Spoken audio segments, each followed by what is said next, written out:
Bien, colegas, buenas noches a todos, cordiales saludos. El día de hoy, 17 de julio, vamos a dar inicio a nuestra clase de esta noche de cara al concurso de nombramiento docente 2024 que ya se nos acerca. Exactamente a un mes y medio, poquito menos quizá, ¿no? Poquito menos para poder enfrentarnos a la prueba única nacional. De a poquito ya nos vamos fortaleciendo, nos vamos empoderando y esta noche, en esa misma línea, vamos a trabajar la subprueba de habilidades generales, específicamente comprensión lectora. Ya contamos en sala con la presencia de nuestro capacitador, el profesor Marco Morales. Entonces, estimados colegas, vamos a pedirles fuertes palmas virtuales para poder contagiarle a nuestro capacitador ese entusiasmo, esa alegría que cada uno de ustedes tienen desde los diferentes departamentos del país. Entonces, sin mayor dilación, profesor Marco, buenas noches, bienvenido una vez más a nuestra sala del Centro de Alto Rendimiento Docente. eh, Cederle el espacio para que pueda iniciar con nuestra programación de esta noche. Adelante, por favor.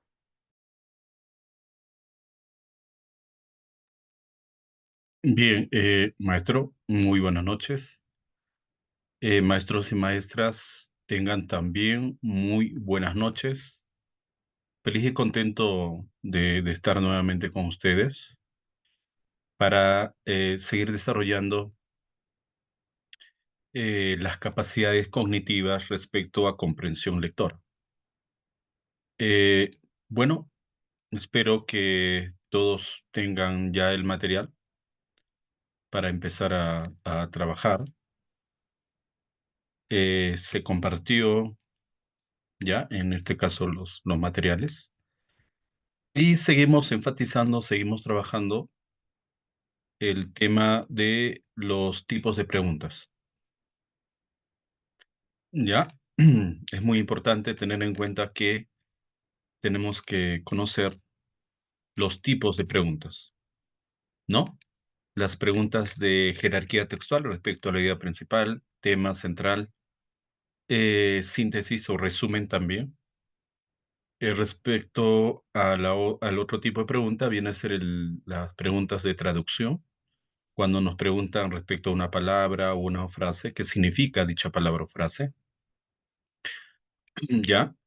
Y la que siempre viene, la idea incompatible, incongruente, incoherente con el texto, y en el examen de nombramiento plantean siempre o suelen plantear la pregunta de, en el texto la idea falsa es, ¿no? O la idea verdadera es, ¿ya? Entonces, que son compatibles a las preguntas de incompatibilidad, incongruencia, incoherencia, cuando es falso, ¿no?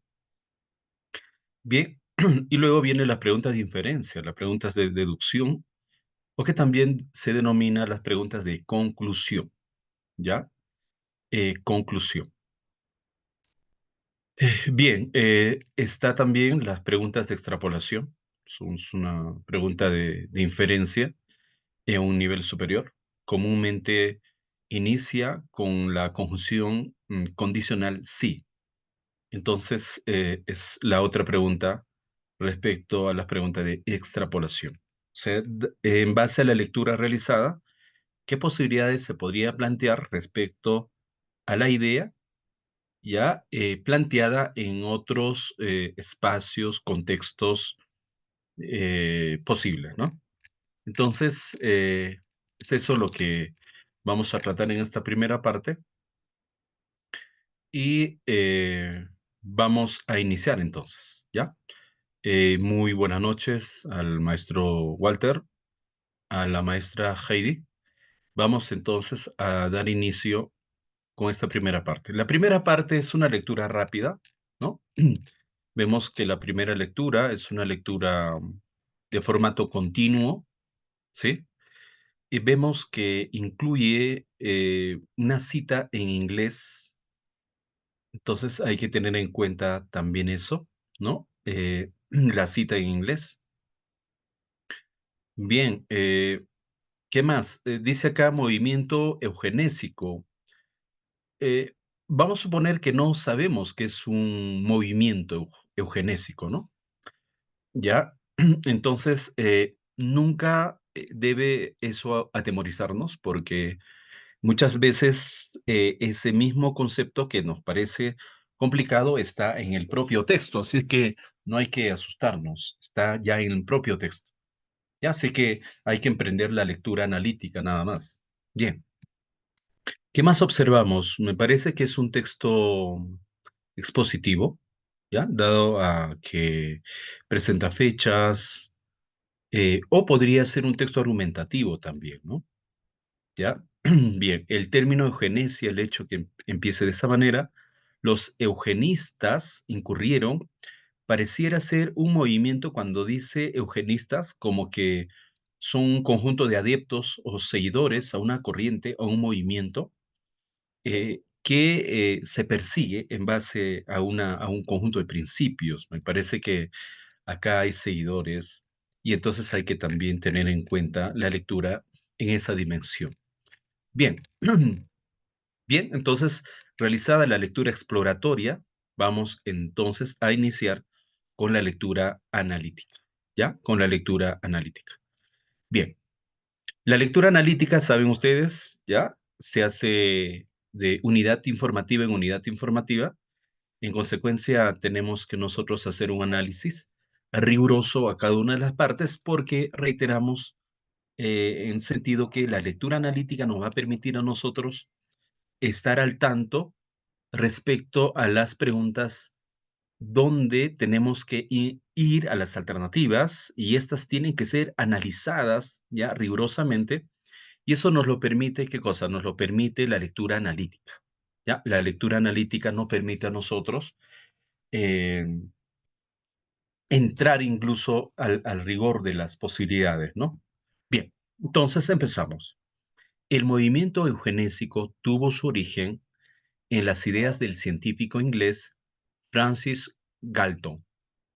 Bien, se dan cuenta que la primera oración es una oración solo, es una oración de información nada más, ¿ya? Lo que nos dice es que el movimiento eugenésico tuvo sus orígenes, ¿ya? Sus orígenes en las ideas del científico inglés Francis Galton, ¿ya? Entonces es el científico inglés Galton quien probablemente es el iniciador, el que dio los primeros pasos de este movimiento genésico, la organización de este movimiento genésico, ¿ya? Pero dice acá, hay que tener en cuenta, porque puede ser que nos pregunten también, que él es el iniciador, es el ideador, ¿no? ¿Ya? Es el que dio la idea, ¿ya? Bien, siguiente. Convencido por sus estudios de la aparición de genios en familias, incluida la suya propia, de que la inteligencia era heredable. De que la inteligencia era heredable, Galton concluyó en su libro Hereditar Genius, ¿ya? Herencia de genios, que sería quite posible la producción a la raza de talentos, drom, judición del generación. Bien, entonces lo que nosotros observamos en esta cita es que, a ver, vamos a ver, convencido por sus estudios de la aparición de genios en familias. Bien, esta es esto de acá viene a ser la idea principal. Él está convencido respecto a la aparición de genios en las familias, ¿sí? Incluida la suya. Eso es un testimonio incluso directo de que la inteligencia es heredable. Bien, lo que dice la cita es esto de acá, que la inteligencia es heredable. ¿Ya? Galton concluye en su libro, ¿ya? Herencia de genios. Entonces, la inteligencia es heredable, ¿ya? Es lo que se transcribe en esta cita. La inteligencia es heredable. Bien, entonces, bien, que el movimiento genésico plantea respecto a que la inteligencia es heredable, ¿sí? Que la inteligencia se hereda. ¿Ya? Bien. él empieza con esa idea. Siguiente. El término eugenesia, acuñado por Galton en 1883, ya hay que tener en cuenta también el año. eh, si nos dice una alternativa que el término eugenesia fue acuñado por Galton a finales del siglo XVIII, eso sería falso, ¿no? 1883 es el siglo XIX. Entonces, ahí tenemos un dato que hay que tener en cuenta, ¿ya? Entonces, el término eugenesia fue acuñado en el año 1883, ¿ya? Esa es la idea. Acuñado quiere decir que se utilizó con mucha incidencia en el año 1883, ¿ya? Por el mismo protagonista, ¿no? Por el mismo ideador. Se refiere a la mejora de la raza humana mediante tales matrimonios, ¿ya? Entonces, el término eugenesia corresponde a la mejora de la raza mediante los matrimonios planificados, en este caso se podría decir condicionados o en todo caso previstos, ¿no? Bien, los partidarios de la eugenesia creían que una amplia variedad de atributos humanos se heredaba como caracteres mendelianos, incluidos muchos aspectos del comportamiento, de la inteligencia y del talante moral. Bien, entonces habla acá, hace referencia a los partidarios de los partidarios de la eugenesia, ¿no? Hace referencia entonces a los partidarios de la eugenesia, cuya idea de ellos es que la amplia variedad de los atributos humanos, ¿ya? Se heredaba, ¿ya? Entonces, esa es la idea. Se heredaba. Entonces, hay que tener en cuenta cuáles son esos atributos. Está ahí los caracteres mendelianos, ¿ya? Está también el comportamiento, se hereda el comportamiento, se hereda también la inteligencia y se hereda también el talante moral. Miren, ¿a dónde se yo? El talante moral. Bien, esa es la postura de los partidarios de la eugenesia, el movimiento eugenésico. Su idea dominante fue que en la población se estaban reproduciendo más rápidamente los individuos genéticamente débiles mentales. Ya, bien. Entonces, aludía, ya, la idea dominante que se estaban reproduciendo los individuos con genéticas débiles, con genéticamente débiles mentales. Que los genéticamente superiores y que este diferencial en la tasa de nacimientos daría lugar a un deterioro progresivo de la capacidad intelectual y de la fibra moral de la raza humana. Bien, en contraposición había un deterioro, una merma progresiva de quienes, de la genética superior. Entonces, eso quiere decir que ellos planteaban la idea de que en el mundo se estaba reproduciendo y con mucha facilidad ya los individuos cuya genética eran débiles mentalmente. O sea, eran mentes débiles, ¿ya? En contraposición a la genética superior, ¿ya? A la genética superior. La genética superior hace referencia, ya hemos dicho, al talante moral, en la inteligencia, al comportamiento, a los caracteres mendelianos, pero acá también enfatiza, ¿no? Hace referencia a la capacidad intelectual, hace referencia a la fibra moral de la raza humana, ¿ya? Bien, siguiente. Se propusieron varios remedios, o sea, los remedios, si tendríamos que traducir, es que hace referencia a las alternativas. Ante esa merma, ante ese descenso, se plantearon varias alternativas de solución. La eugenesia positiva animaba a los padres especialmente aptos a tener más hijos. Sin embargo, el punto más importante de los objetivos de los eugenistas fue el planteamiento eugenésico negativo, dirigido a desaconsejar la reproducción en individuos genéticamente inferiores o incluso impedir que se reprodujeran. Bien, entonces hay acá una tendencia, ¿ya? De la eugenesia positiva y de la eugenesia negativa, ¿ya? Toda una especie de prescripción, ¿ya? De que a aquellos que tenían una eugenesia positiva se les animaba la reproducción, aquellos que tenían una eugenesia negativa se les desaconsejaba, ¿no? Se les desaconsejaba, incluso hay un verbo acá, se les impedía la reproducción. Bien, siguiente. A lo largo de las dos primeras décadas del siglo XX, ¿ya? Estamos haciendo referencia a lo largo de las dos primeras décadas, hace referencia a los años 1910, 1920. Muchos biólogos aceptaron pasivamente los puntos de vista de los eugenistas. ¿Ya? Pasivamente, ¿qué quiere decir? Que eh, hubo una aceptación de esa propuesta, de esa idea, de esa corriente, sin el ánimo de tratar de escudriñar, tratar de razonar críticamente respecto a esa posibilidad, ¿no?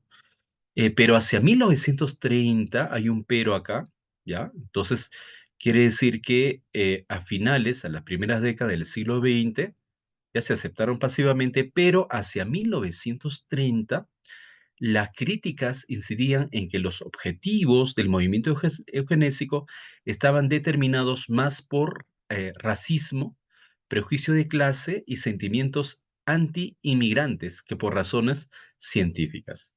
Bien, entonces, la otra parte, a partir del año 1930, empezó a cuestionar toda esa tendencia, todo ese movimiento ya eugenésico, en el sentido que el objetivo estaba, podríamos decir, socavando ya los derechos del ser humano, ¿no? ¿Ya? Porque estaban utilizando ya todo un criterio racista, también clasista y también antimigrantes, ¿ya? Que por razones científicas. ¿Eso qué quiere decir? Que no había una propuesta de carácter científica. Eso no había. O sea, que el movimiento eugenésico dejó de ser para aquellos que cuestionaban, aquellos que rebatían, aquellos que objetaban, que el movimiento eugenésico dejó de ser una propuesta científica y fue introduciéndose a criterios mucho más denigrantes respecto al ser humano. Cuando se comenzó a conocer los horrorosos extremos a los que habían llegado los nazis apoyándose en la eugenesia, surgió una fuerte reacción que terminó con el movimiento eugenésico. Mire, si la Segunda Guerra Mundial se dio posteriormente, entonces eso quiere decir que el movimiento eugenésico se podría hacer el cimiento ya de esa postura nazi, ¿no? De terminar exterminando a los judíos en base a esa idea, ¿no? En base a esa idea. Entonces se generó pues toda una reacción fuerte en contra de ese movimiento eh, y probablemente, dice acá, se comenzó a conocer horrorosos extremos a los que habían llegado los nazis apoyándose en la eugenesia, se supone que esto de acá es después de los nazis, ¿no? Los nazis primero se sirven de la postura eugenésica, ¿ya? Y consuman todo ese homicidio, ¿ya? Mundial, y entonces, posteriormente, ya identifican que el movimiento eugenésico en realidad fue la base ya ideadora de los nazis, ¿no? Y por lo tanto fue pues el blanco de reacciones, de rechazos, de cuestionamientos, dicho movimiento. Los eugenistas incurrieron en varios errores básicos. A ver, ¿cuáles son esos errores básicos? Suponían que los caracteres humanos complejos, como la inteligencia y la personalidad, eran estrictamente hereditarios. hereditarios, descartando completamente cualquier contribución ambiental al fenotipo. Bien, entonces, lo que acá podríamos nosotros considerar es que uno de los errores es considerar que los caracteres humanos, ya como la inteligencia y la personalidad, eran estrictamente hereditarios. ¿Ya? Bueno, se abocaron a esa idea, pero descartaron, ¿qué descartaron? Pero descartaron completamente cualquier contribución ambiental al fenotipo.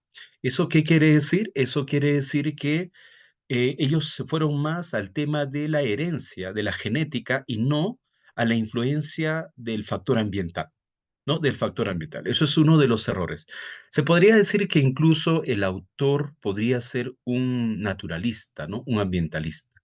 Suponían además, es otro error, estos caracteres estaban determinados por genes individuales, con alelos dominantes y recesivos. Entonces, esto es otro error, que estaban determinados por genes individuales.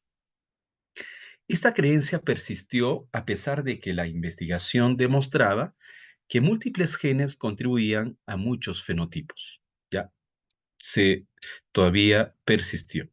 Pensaban que aquellos que se consideraban genéticamente inadecuados podían reproducirse más que aquellos que se pensaba que eran genéticamente aptos. Pensaban. ¿Ya? Esta de acá se repite lo que se dice en la parte superior, ¿no? O sea, la reproducción ya en gran cantidad de las genéticas cuya mente era débil. Esto es exactamente lo contrario del concepto de eficacia darwiniana. Entonces, estaba yendo en contra también de la eficacia darwiniana, que dice que equipara el éxito reproductivo con la eficacia. ¿Ya? Galton tendría que haber entendido esto, siendo primo hermano de Darwin. Ah, mira, siendo primo hermano de Darwin, no debemos olvidar los errores cometidos por los primeros eugenistas. Dice acá, debemos recordar que el fenotipo es el resultado de una interacción compleja entre el genotipo y el ambiente. Entonces, el fenotipo es una reacción, dice acá, es el resultado de una interacción compleja entre el genotipo, la genética y el ambiente. No caer en un planteamiento que trate a las personas solo como una colección de genes. Bien, entonces, como que hay una especie de posición ecléctica del autor en el sentido que considera que, porque hay otros que manifiestan, bueno, soy de cultura general, que todo el proceso y el desarrollo es netamente el factor ambiental, pero vemos que el autor acá hace un híbrido de las dos ideas, que no solamente es la genética, también es el medio ambiente quien interviene también o ha intervenido en ese proceso de desarrollo. Debemos recordar que muchos genes pueden contribuir a un fenotipo concreto, sea una enfermedad o un comportamiento, y que los alelos de estos genes pueden interactuar de manera impredecible. Se pueden de manera impredecible. No debemos caer víctimas del supuesto de que hay un genotipo ideal. ¿Ya? No hay un genotipo ideal, un genotipo que genere una raza fuerte, ¿no? Mentalmente, una personalidad, ¿no? Y una propuesta moral, ¿no? El éxito de todas las poblaciones en la naturaleza se cree que está favorecido por la diversidad genética. Ya, esta es su postura ya del autor. Y por encima de todo, no debemos utilizar la información genética para propósitos ideológicos, ¿ya? Entonces no hay que ideologizar cuando en realidad la propuesta debe ser netamente de carácter científica, ¿no? Y en consecuencia considerar toda esta propuesta desde ese criterio, desde esa naturaleza científica, ¿no? Desde esa naturaleza científica. Bien, bueno, hemos leído, hemos hecho la lectura, ya, nos hemos dado cuenta que esto es un texto argumentativo, ¿sí? Ya, hay un planteamiento argumentativo, por lo tanto, hemos leído pues una postura del autor en el sentido que cuestiona la posición del movimiento eugenésico, ¿no? Respecto al desarrollo de la mente, respecto al desarrollo de la personalidad. Bien, estimados, dicho todo ello, haciendo la síntesis, vamos ahora al número uno. ¿Cuál es el sentido contextual del término talante? La palabra talante se encuentra acá, ¿ya? A ver, acá está la palabra talante.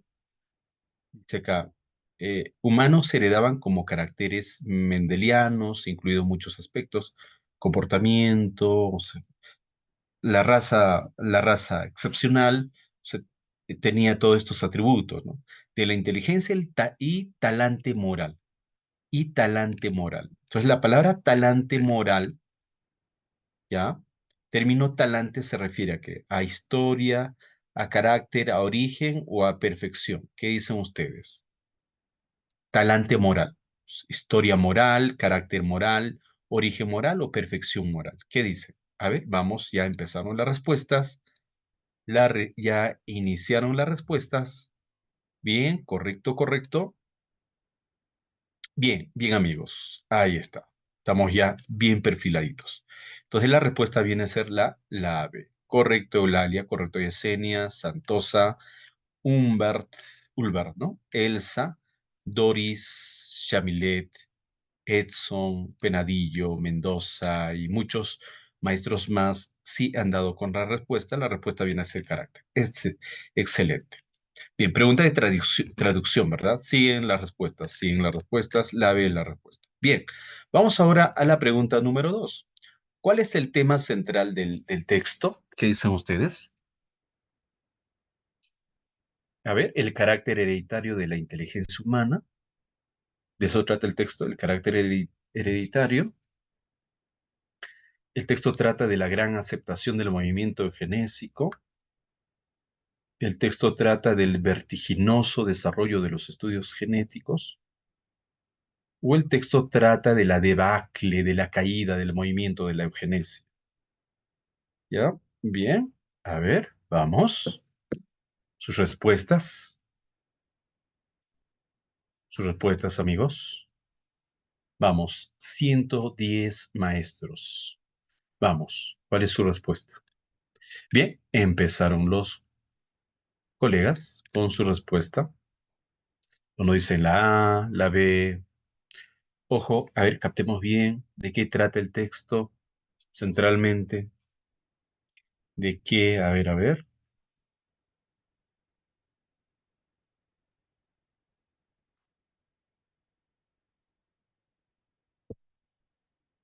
A ver, ¿de qué trata el texto?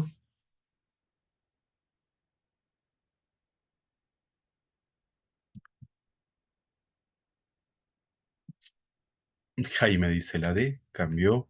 Edson dice la A. Silvia dice la B. ¿Qué dice? Padilla dice la A, Ley dice la A, Ulver dice la A. Ojo que ya tenemos que ir ensayando a ser muy rigurosos y no perder, ¿ah? Yelitza dice la A, Walter dice la B, ¿ya? Bien. Solo Jaime, el profesor Jaime, considera que es la D, ¿sí? ¿Alguien más? ¿Alguien más? ¿Qué dicen? Bien, aparecieron más respuestas. La A, ¿de qué trata, no? ¿De qué trata? A ver, vamos a ver, ¿de qué trata? A ver, los que han considerado que la trata del carácter hereditario de la inteligencia humana. El carácter hereditario. No, no trata el carácter hereditario. Lo que trata es del movimiento de la eugenesia y su posición equivocada. ¿Ah? El carácter de la eugenesia de la inteligencia humana, además no solo es inteligencia, es también personalidad, es también el talante, el carácter moral. A ver, por favor, la A no puede ser. Ustedes están marcando ya a la A porque solo se refiere a inteligencia humana, no. También se refiere a otro aspecto. Sí, es inteligencia, es tema central, sí, pero Acá está tratando del movimiento de la eugenesia, pero ¿qué nos habla de del movimiento de la eugenesia? Ahora, algunos han considerado la B, la gran aceptación del movimiento, pero eso es anterior. El autor, si ustedes se han dado cuenta, hay que tener en consideración. El autor lo que plantea y nos dice es que en la primera parte, el movimiento del eugenésico sí tuvo adeptos, tuvo seguidores, pero a partir del año 1930 las cosas cambiaron. Es más, del latrocinio ya de nazi empezaron a cuestionarse, ¿ya? Entonces hay que tener en cuenta ello, por favor, estimados y estimadas, ¿sí? Entonces, la gran aceptación no puede ser, no es aceptación, grande aceptación. Todo el texto no puede ser. El vertiginoso, abrupto desarrollo de los estudios genéticos. Dice estudios genéticos. Si yo marco la C, estoy mal, porque no habla de estudios genéticos. ¿Sí? Lo que habla es la debacle. ¿Qué significa debacle? Caída. Caída, crisis del movimiento de la eugenesia. Claro, primero nos dice que sí tenía aceptación, su propuesta era esto, fue aceptado, ¿no? Las dos primeras décadas, etcétera, y empieza a describirnos que vino su colapso, vino su debacle, ¿no? Por tales motivos que incluso plantea en los párrafos cuáles eran los errores del movimiento de la eugenesia. Entonces, estimados, la respuesta no es la A, no es la B, sino viene a ser la D. La respuesta viene a ser la D. ¿Sí? ¿Se ha entendido? ¿Se ha entendido? Tienen que confirmarme porque la mayoría ha dicho que es la A o es la B. Y tienen que, por favor, ya confirmarme si se ha entendido o no. ¿Sí? ¿Se ha entendido? ¿Están ya claros que no es la A, que no es la B? ¿Sí? Bien, correcto. ¿Ya? Bien, Mari. Bien, bien. Bien, correcto. Vamos ahora, muy bien, Luz. Vamos ahora al número 3. Vamos al número 3, ¿sí? Hay que analizar todas las posibilidades, por favor. Las palabras ya no están por gusto, incluso en la pregunta. Ya le voy a pedir eso para tener éxito. Hay que analizar muchísimo las palabras que conforman las alternativas, incluso, ¿sí? Bien, 3. De acuerdo con los postulados de Galton, se infiere que un criminal, ya, ¿cuál creen ustedes que es la posición de Dalton respecto a un criminal? ¿Qué podríamos nosotros deducir? ¿Qué dicen?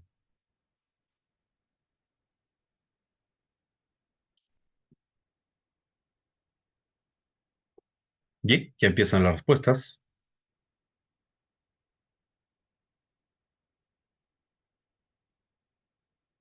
Bien, qué pasito, correcto. Bien, continuamos.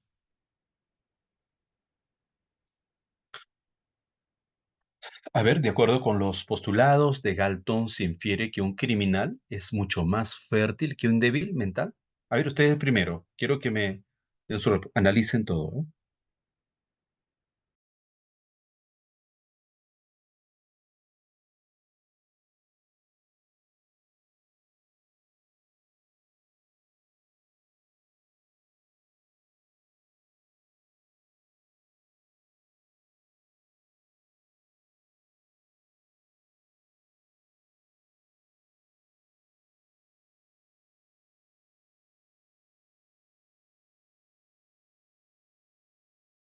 Bien, entre la C y la D.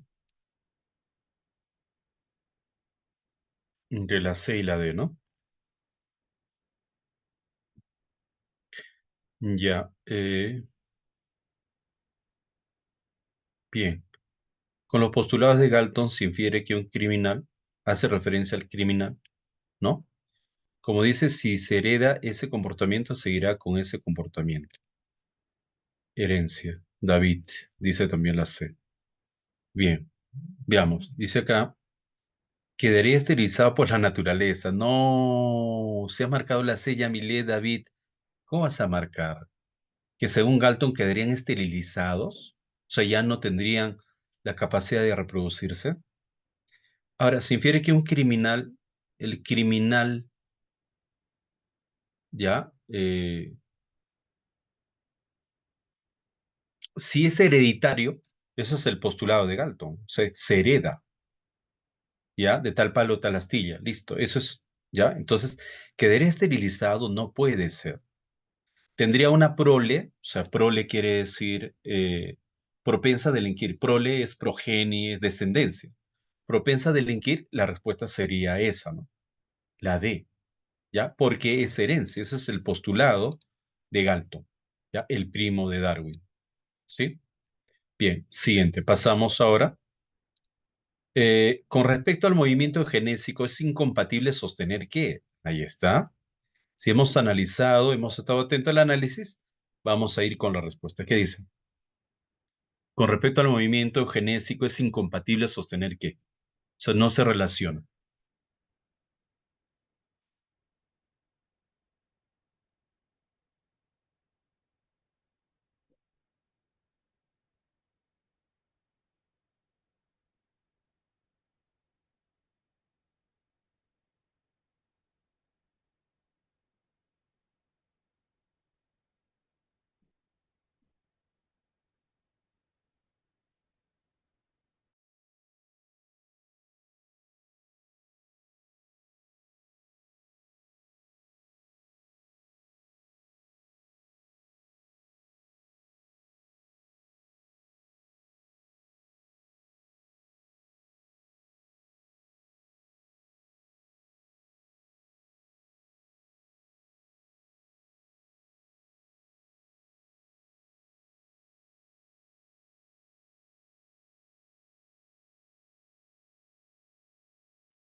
Y empezamos con nuestra respuesta ya.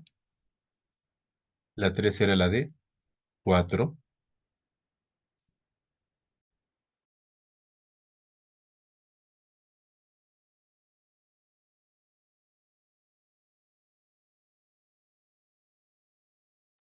¿Cuál es una idea que no se relaciona con el texto? Incompatible respecto al movimiento genésico.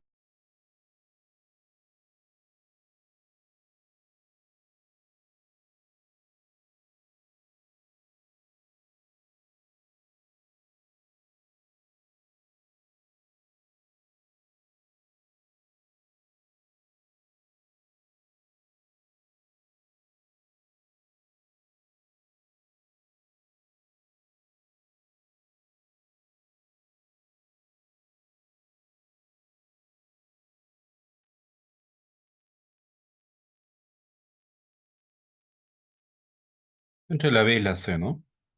Veo alternativas entre la B y la C. Ya, a ver, con respecto al movimiento genésico, es incompatible sostener. Incompatible. O sea, es contrario. A ver, la C. Algunos dicen que es la C, como Eulalia, como Elizabeth, dicen que es la C. Incompatible respecto al movimiento genésico es que defiende medidas que lesionan gravemente la dignidad humana. No, eso es cierto. Era racista. Lesiona gravemente la dignidad humana. Si era racista, no, eso es compatible. La C. Defiende medidas que lesionan gravemente, o sea, era racista, sí, eso es compatible. La C es compatible. Jesús dice que es la D, Rosana dice que es la D. Concibió la inteligencia humana como un carácter mendeliano. Concibió la inteligencia humana como un carácter mendeliano. No, notamos que esta no sería la respuesta, porque eso sí está en el texto. Sí, la inteligencia humana, uno es inteligente humanamente porque tiene un talante moral, porque tiene un carácter mendeliano y porque tiene personalidad, ¿recuerdan ustedes? ¿Sí? Entonces, la D es compatible. La D es compatible. Ahora la A. Llegamos a la A, Miguelina. Le negó influencias ambientales al desarrollo. Le negó influencias ambientales, eso es cierto. El movimiento genésico solo se abocó a la genética. y le negó la influencia ambiental naturalista. Eso está en el texto. La B, estaba exento, exento quiere decir estaba al margen de consideraciones de naturaleza ideológica. Estaba exento de consideraciones de naturaleza ideológica. Estaba exento. O sea, ellos no hacían ideología, no, el hecho que sea un movimiento es una ideología. Entonces, en realidad te estaban ya armando todo un sistema ideológico para exterminar el mundo. Y Kevin, mira, llegó en los nazis. Entonces estaba exento de consideraciones, o sea, su posición estaba libre de toda característica ideológica. Falso. Sí tenía características ideológicas. En consecuencia, la respuesta incompatible es la B. ¿Ya? ¿Se ha entendido? ¿Se ha entendido, amigos? Me dicen si se ha entendido la B. En el número 4. Sí, dice Elizabeth. Sí, ya, correcto. Bien, vamos al número 5 ahora.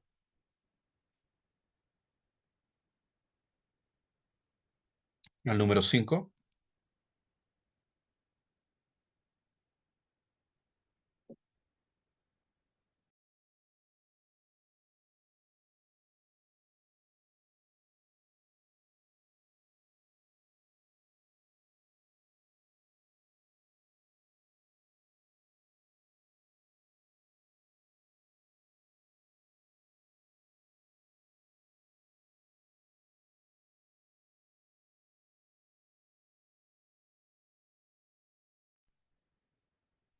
Si los eugenistas hubieran entendido cabalmente el concepto de eficacia darwiniana, o sea, la naturaleza, ¿qué hubiera sucedido?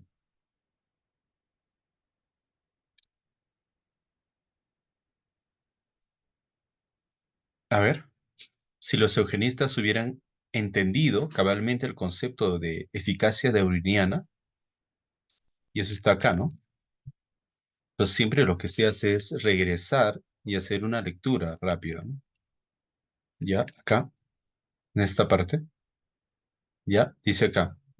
Esto es exactamente lo contrario del concepto de eficacia darwiniana, que equipara el éxito reproductivo con la eficacia. Galton tendría que haber entendido esto, siendo primero, primer hermano de Darwin. No debemos olvidar los errores cometidos por los primeros eugenistas. Pensaba, ya, dice Galton, que aquellos que se consideraban genéticamente inadecuados podían reproducirse más que aquellos que se pensaban eran genéticamente aptos. Esa es la idea equivocada. O sea, que podían reproducirse, pero esto exactamente es lo contrario al concepto de eficacia darwiniana, que equipara el éxito reproductivo con la eficacia. O sea, en el sentido que eh, al ser primo y todo eso tenía que haber entendido la propuesta. Debemos recordar que el fenotipo es el resultado de una interacción compleja entre el genotipo y el ambiente, y no caer en un planteamiento que trate a las personas solo por una colección de genes. Entonces, la reproducción es compleja, ya es compleja. O sea, no es que se reproduce con facilidad y ya, ¿no? Bien, 5. Si los eugenistas hubieran entendido cabalmente el concepto de eficacia darwiniana, ya está, ya vi. ¿Qué dice?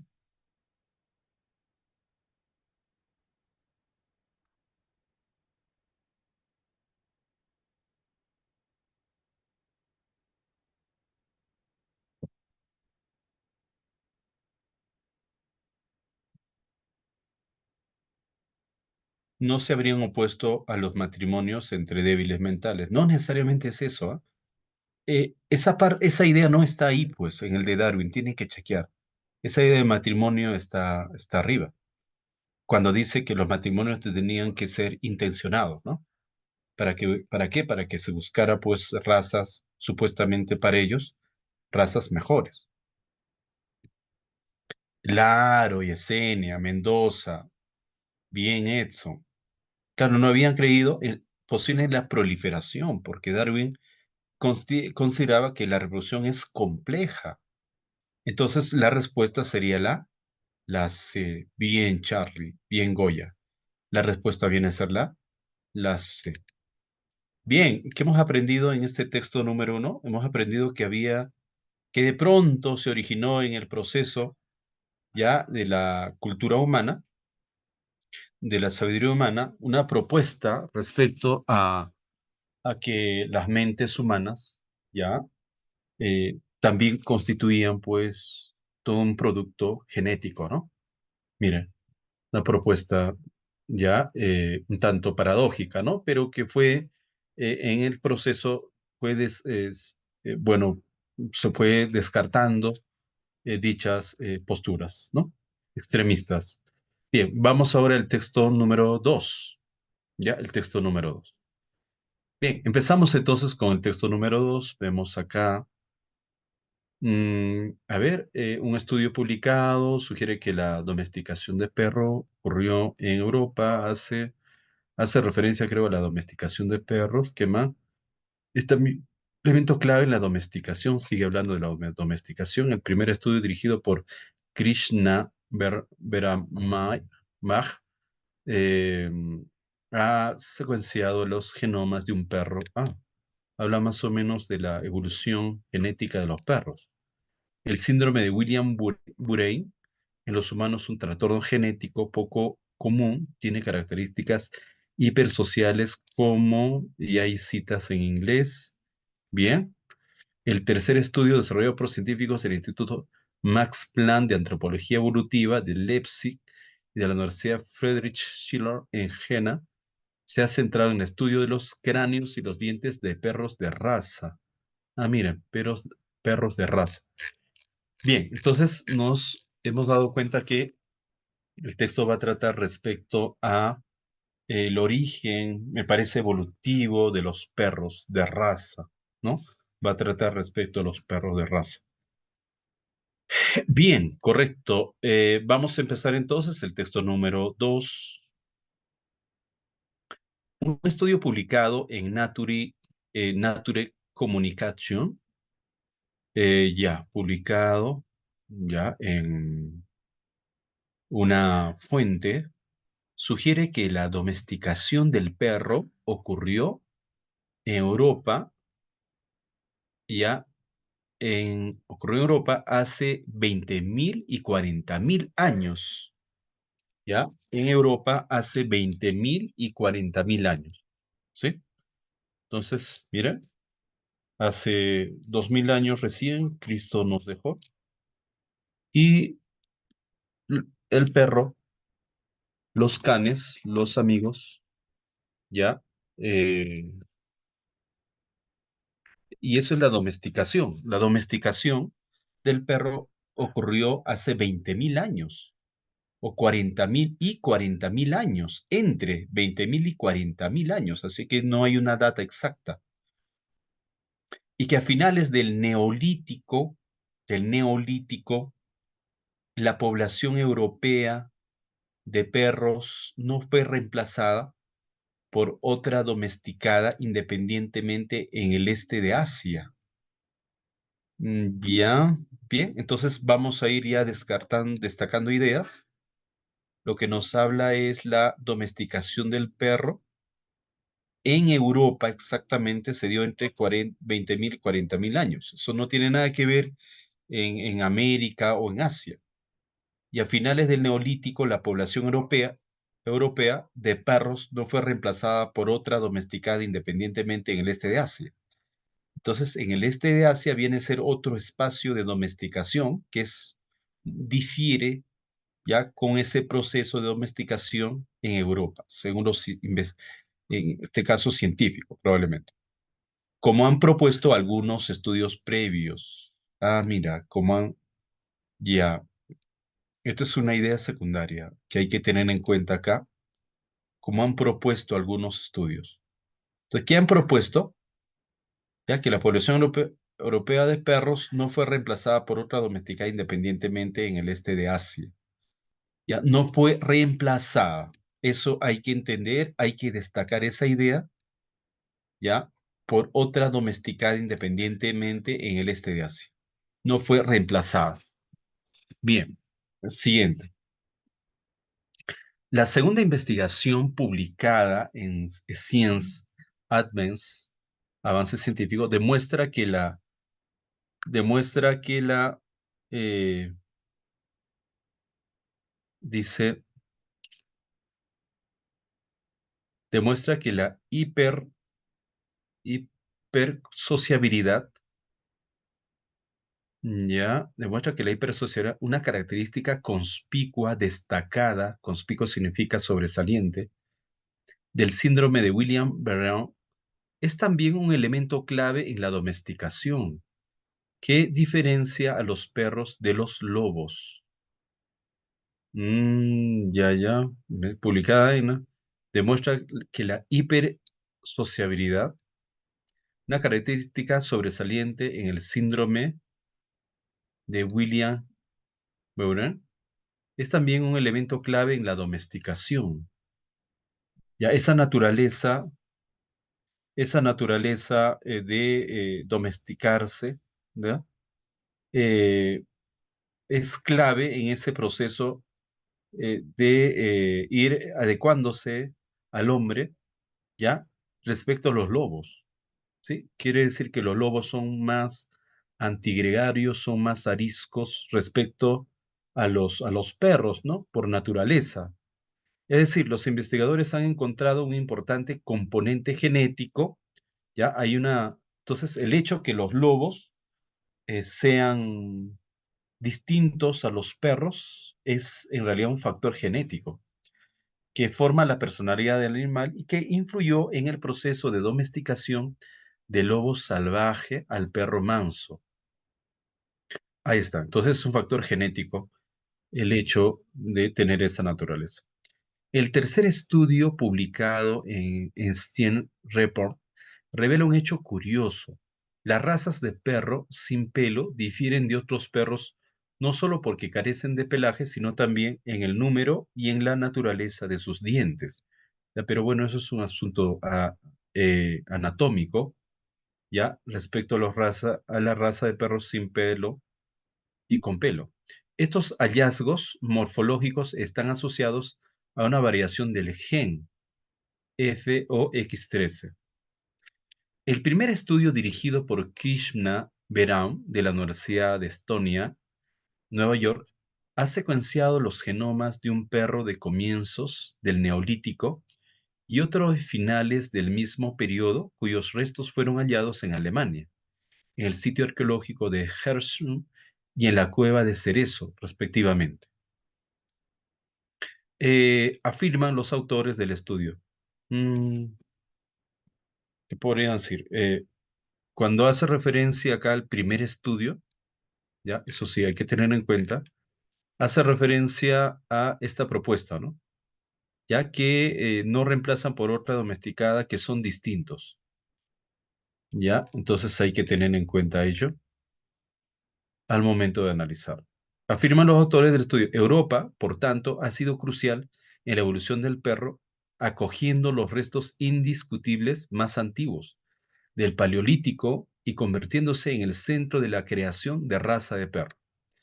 Europa es el centro ya de creación de las creación de razas de perro, ya Europa. Bien. A ver, ando present.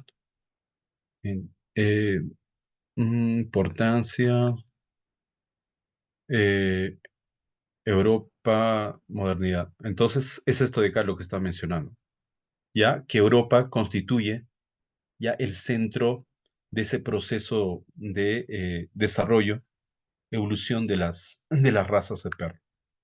Bien, siguiente. El síndrome de Williams-Beyron es el siguiente punto. En los humanos, un trastorno genético poco común tiene características hipersociales, como por ejemplo un sentido gregario sociable, excepcional. La personalidad del afectado puede ser muy amigable, ¿ya? La personalidad del afectado hace que sea muy amigable, hace desinhibido, o sea, quiere decir un tipo eh, que es extrovertido, entusiasta y gregario, sociable. ¿Qué más dice? Dice Britton Buchholz, la coautora del estudio publicado en Science Advent de la Universidad de Princeton. Emily Strong, la principal autora del estudio de la misma universidad, fue quien identificó las coincidencias entre la arquitectura genética del síndrome y la docilidad canina. Bien, entonces eso es lo que menciona en esta cita, ¿no? La, la relación entre esta personalidad afectada en el ser humano más la característica de la naturaleza del can, de los perros, ¿no? De ser sociable. En resumen, nuestros hallazgos sugieren que la misma región afectada por variantes estructurales en el síndrome de William en los humanos está asociada con la exuberante sociabilidad de los perros domésticos. ¿Ya?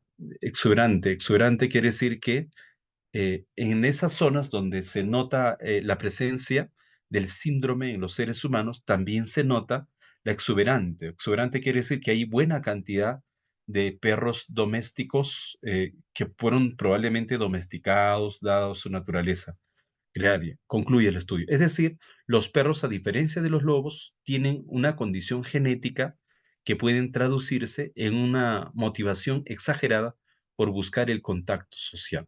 ¿Ya? Bien. Entonces, los perros, a diferencia de los lobos, tienen una naturaleza genética que les hace más sociables respecto a los lobos, ¿no?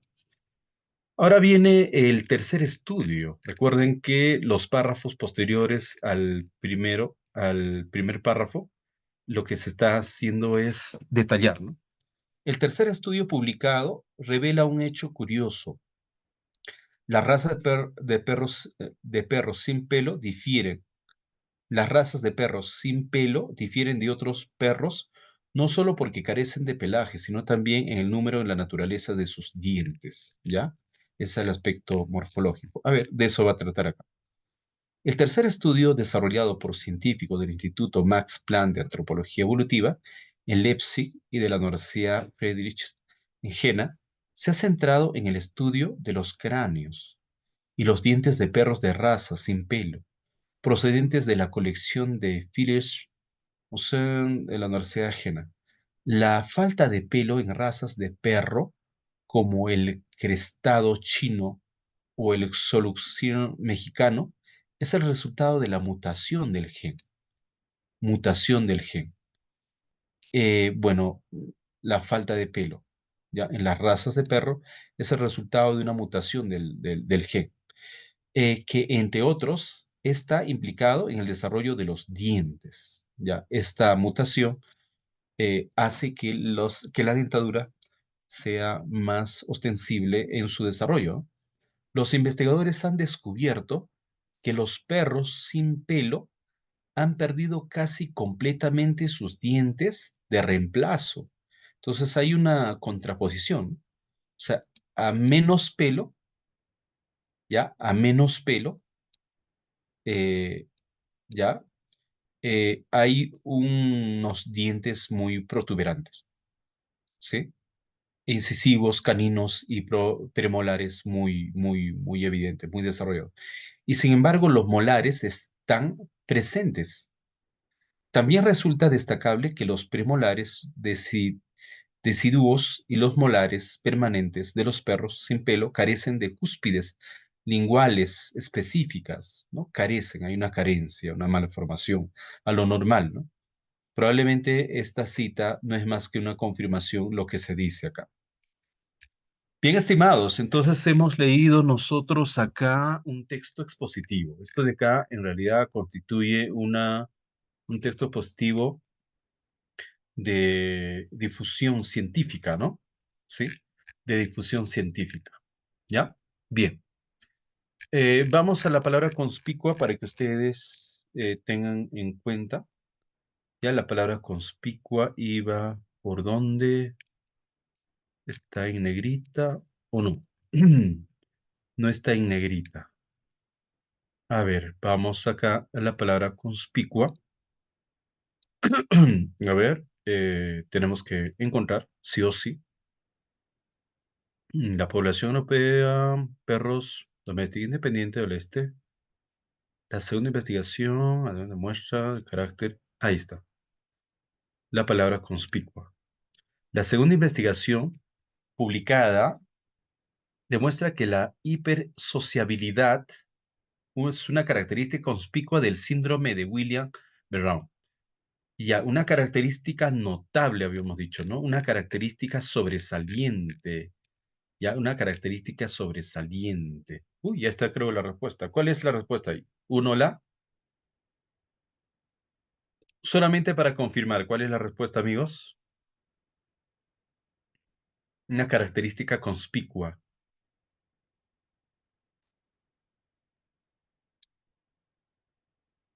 La C, ¿verdad? Entonces la respuesta acá sería la C. La respuesta sería la C, ¿no? Sí, efímera es pasajera, precaria es nada consistente, notable es sobresaliente, conspicua, y prístina es antigua, antigua, originaria, ¿sí? Entonces la respuesta sería la C, amigos. Dos. ¿Qué dicen dos? Principalmente el texto trata sobre, a ver, ¿de qué trata el texto?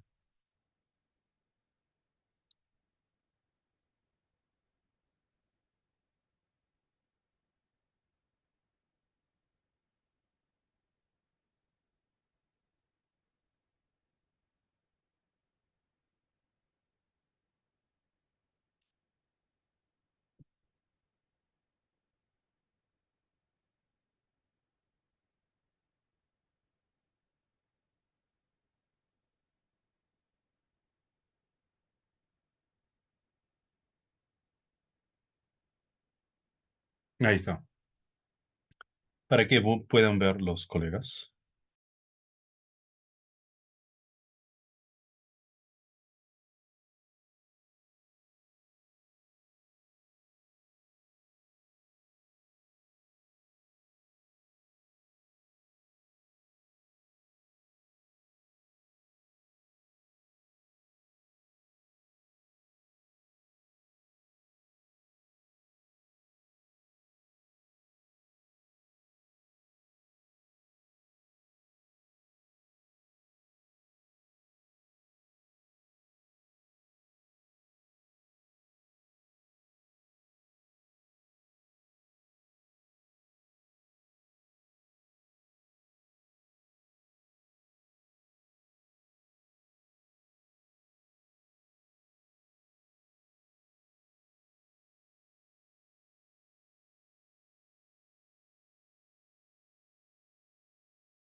Bien, entonces vamos ahora. Principalmente el texto trata, vemos que la respuesta propuesta es la B. La B, hay un dominio de la B. Al inicio la C, ya, la C. Por ahí también hay D, hay, ya, pero vemos mayor primacía de la B y la C. La B, este último, luego la C. Una tendencia al final de la B. Principalmente el texto trata sobre que allí ya no hay que perder, ¿sí? No hay que perder, esos son puntajes que hay que ganar, ¿ya? Por favor. A ver, vamos a ver. Trata sobre las publicaciones científicas que descifran los varios misterios genéticos del perro. Marcado la B, las publicaciones científicas. Sí, profesor, hay tres publicaciones científicas. Son estudios, ¿no? Que descifran los varios misterios. Lo que hacen es descifrar misterios genéticos, ya, del perro doméstico. Ahí está, 3 estudios genéticos recientes sobre el origen, la evolución y el comportamiento. Sí, está bien, la C es más potente. 3 enunciados hipotéticos que justificarán hipótesis, no, son estudios científicos. Entonces no puede ser hipotético. Investigaciones científicas incuestionables, irrefutables es incuestionables, no puede ser. Ya, esta de acá pierde por esta palabra, en realidad. Incuestionables pierde, ¿no? Entonces no puede ser por esa palabra. Entonces la respuesta, estimados y estimadas, sería la C. 3 estudios genéticos recientes sobre el origen de la evolución y el comportamiento de los perros. ¿Estamos bien? ¿Sí? ¿Sí? ¿Todos de acuerdo? ¿Ya? Mendoza, Charlie, Santa. Bien, Santa, has hecho una argumentación. Bien, me parece correcto. Sí, se entiende lo que ha marcado. Otra alternativa, sí es con tilde. ¿Ya? Santa, sí es con tilde la I. Es una afirmación. ¿Qué dicen? La C, ¿verdad? Bien, sí, Mendoza, correcto. Bien, bien, bien. ¿Se ha entendido? Excelente. Vamos ahora vamos ya acá. Teniendo en cuenta la estructura del primer estudio, se infiere que hace referencia al primer estudio. A ver, vamos, ¿cuál es la respuesta acá?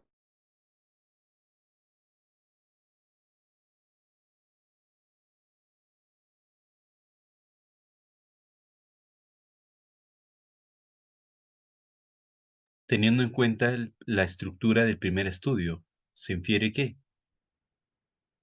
no se olviden que el primer estudio trata del desarrollo de razas en Europa y hace una diferencia en Asia, ¿no?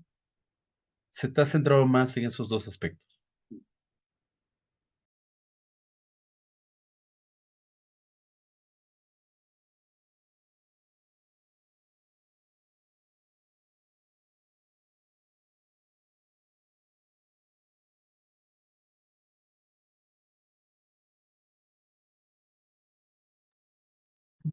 Está ganando la B. Noto que está ganando la B. ¿Hay alguien que tiene otra propuesta? ¿Hay alguien que tiene otra propuesta?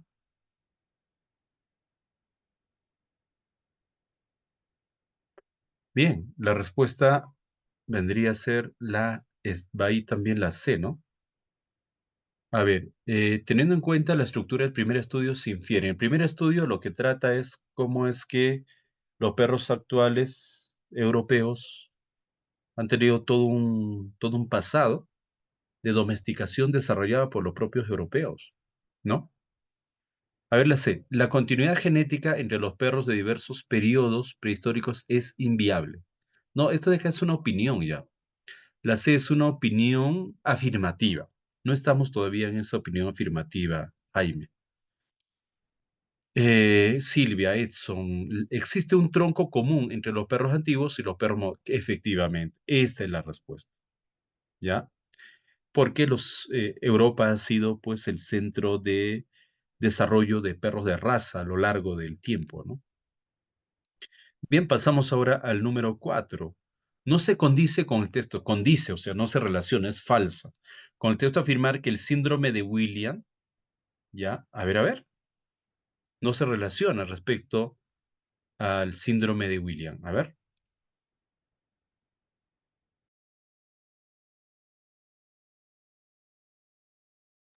no hay que perder puntos. No se relaciona, no se condice, no es congruente, es falso. Quiere decir que 4 son verdaderos respecto al síndrome de William.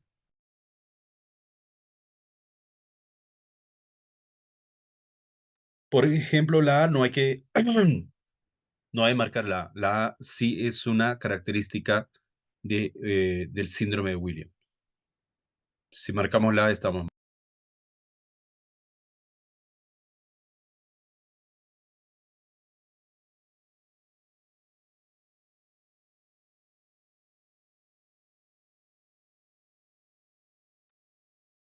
Tenemos la D, la C, ¿no?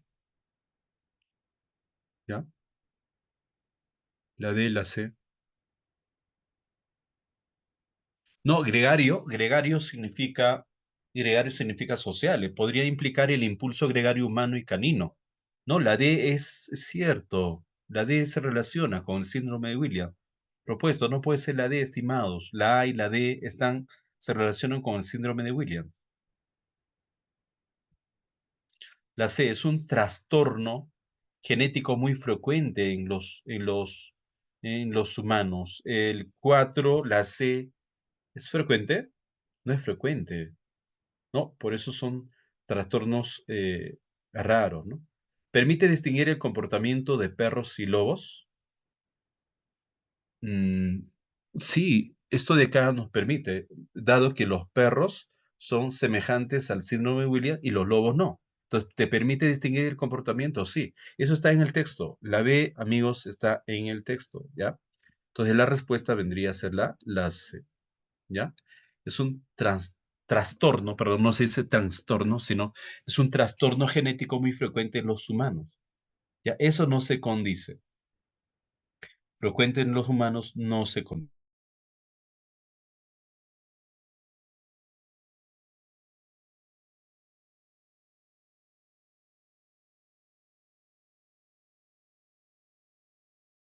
Si no se hubiese encontrado continuidad genética entre los perros del inicio del neolítico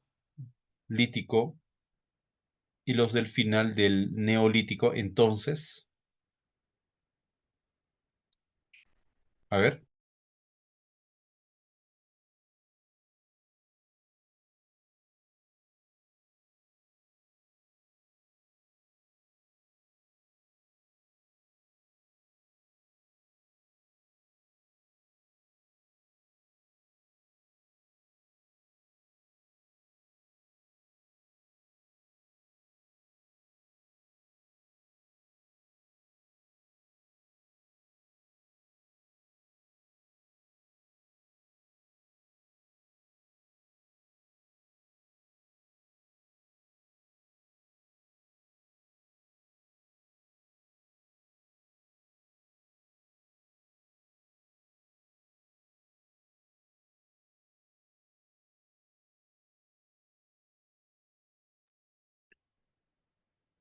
bien, la mayoría está marcando la B, ¿no?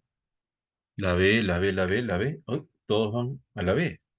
Si no se hubiese encontrado continuidad genética entre los perros del inicio del Neolítico y los finales del Neolítico, entonces sería probable que los perros procedentes de Asia hubiesen reemplazado a los perros oriundos de Europa. Esa es la respuesta, ¿no? Bien, correcto. La respuesta vendría a ser la B. Bien, estimados, hemos terminado ya el texto número 2. Ya, el texto número 2. Vamos ahora al texto número 3. Al parecer el texto número 3 es un texto, ¿cómo se denomina este texto? ¿Qué formato es? Miren, texto B y el texto A.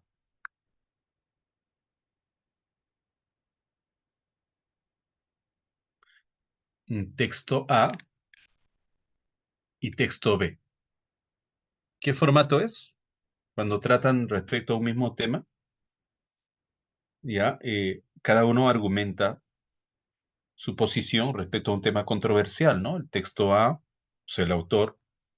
Ya, y es necesario también ir chequeando que el autor del texto A es CNN, ¿ya? Y el autor del texto 2, texto B, es Pinge, Pinge, ¿ya? Hay que tener en cuenta. Ya no se puede leer, me dice. Ahora sí, ¿sí? Bien, ¿qué tipo de texto es? Es un texto dialéctico, múltiple. Se llama dialéctico o múltiple. Dialecto o múltiple, ¿ya? Bien, entonces vemos acá. El mundo mágico de la realidad virtual llegó a tu hogar esta Navidad.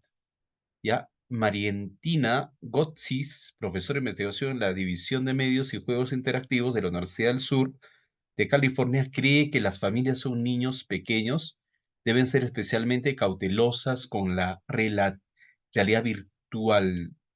Es casi imposible enseñarles algo brillante a un niño pequeño y luego decirle, no, tú no puedes jugar con esto. Hace referencia, me parece, a una postura respecto a la realidad virtual, ¿no? El miedo, la ansiedad, las dudas sobre el dolor que pueden provocar determinados procedimientos con frecuencia en los niños que acuden a un centro hospitalario con el fin de hacer esta experiencia menos traumática y más llevadera en urgencias pediátricas. Se está incorporando el uso de gafas de realidad virtual, que son dispositivos que proyectan imágenes agradables, por ejemplo, de animales y son muy sencillas de colocar. En realidad se trata de desviar la atención de los niños y mantener su mente alejada mientras se les hacen las pruebas necesarias mira, en concreto, ya excelentemente el uso de dispositivos. Bien, realidad virtual. Hay posturas respecto a la realidad virtual. Bien, amigos, entonces todos pongámonos las gafas para ver una realidad virtual, no para ver, sino para analizar una propuesta respecto a la realidad virtual. ¿Ya? Bien, entonces vamos al análisis. Vamos ahora sí al análisis. El mundo mágico de la realidad virtual llegó a tu hogar esta Navidad. ¿Ya? Hace referencia al mundo mágico de la realidad virtual. Realidad virtual. Eh, Mariantina Gotsis, profesora e investigadora en las divisiones de medios y juegos interactivos de la Universidad del Sur de California, cree que las familias con niños pequeños deben ser especialmente cautelosas. ¿Quiénes tienen que ser cautelosas? Las familias con niños especialmente deben ser cautelosas con la realidad virtual, ¿ya? Incluso si compraron el juego para adolescentes o adultos jóvenes, tienen que ser cautelosos. Incluso para adolescentes, incluso para adultos jóvenes, ¿ya? Tendrían que ser cautelosos, cuidadosos, pero incide respecto a los niños, la vulnerabilidad de los niños. Es casi imposible enseñarle algo brillante a un niño pequeño y luego decirle, no, tú no puedes jugar con esto. Dijo, por lo tanto, los padres deben decirle al hijo mayor que parte de su responsabilidad es cuidar de sus hermanos menores, para ayudarlos a comprender que no deben usarlo. Si llegaran a usarlo, agrega Cognis, cuanto más pequeño es el niño, más corta debe ser la exposición. Más corta debe ser la exposición, si llegaran a utilizar los niños. Es posible que los niños no sepan cómo comunicar que sienten alguna incomodidad, como molestia visual o mareo por movimiento. Entonces, no se recomienda una exposición prolongada. No se recomienda una exposición prolongada. Bien, entonces, eh, hace referencia a que los niños sí podría ser que tengan, pero no en un tiempo prolongado.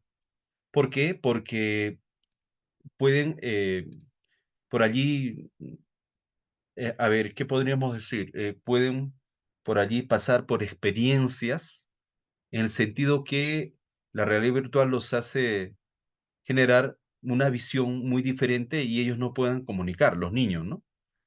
Que podrían también sentir incomodidad y no pueden decirlas, que podrían también tener una molestia visual y no podrían, en este caso, manifestarlos, que podrían también tener mareos y ellos no podrían manifestarlos. Entonces, la exposición a la realidad virtual de los niños debe ser corta, ¿no? Debe ser lacónica y no una exposición prolongada, ¿ya?